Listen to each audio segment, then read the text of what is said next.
We recognize nowadays that actions of the mother impact the fetus in the womb. Certain things impact the physical development, including certain drugs or alcohol. Some drugs may cause physical deformities. Others may impact the brain and nervous system. What is less frequently acknowledged, however, is the psychological impact of the mother's experiences, thoughts, and surroundings on the development of the unborn child. If the mother is exposed to circumstances that raise up fear or anger or other strong reactions, various chemical reactions take place. Neurotransmitter chemicals are dumped into her bloodstream and hormones are released. It is a known fact that certain of these neurotransmitters and hormones pass across the placenta and enter the child's developmental environment. Similarly, exposing the mother to influences of beauty, harmony, positive emotions also trigger release of neurotransmitters and hormones, and thus can also support the development of the child. The growing child begins to respond to the voice of its mother, as well as ambient sounds at a certain stage in the pregnancy. The subtle influences of a positive environment can enhance the development, just as certain influences can harm the development of the budding child. The mother notes, quote, "To bear a child and construct his body almost subconsciously is not enough.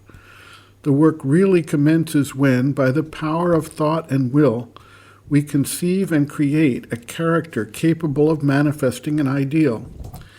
And do not say that we have no power for realizing such a thing. Innumerable instances of this very effective power could be brought out as proofs.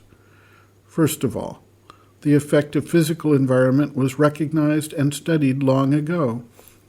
It is by surrounding women with forms of art and beauty that, little by little, the ancient Greeks created the exceptionally harmonious race that they were. Individual instances of the same fact are numerous. It is not rare to see a woman who, while pregnant, had looked at and constantly admired a beautiful picture or statue, giving birth to a child after the perfect likeness of this picture or statue. I met several of these instances myself. Among them, I remember very clearly 2 little girls. They were twins and perfectly beautiful. But the most astonishing was how little like their parents they were. They reminded me of a very famous picture painted by the English artist Reynolds. One day I made this remark to the mother, who immediately exclaimed, "Indeed, is it not so? You will be interested to know that while I was expecting these children, I had, hanging above my bed, a very good reproduction of Reynolds' picture. Before going to sleep, and as soon as I woke, my last and first glance was for that picture, and in my heart I hoped, may my children be like the faces in this picture. You see that I succeeded quite well."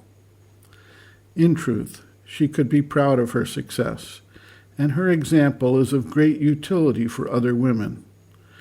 But if we can obtain such results on the physical plane where the materials are the least plastic, how much more so on the psychological plane where the influence of thought and will is so powerful?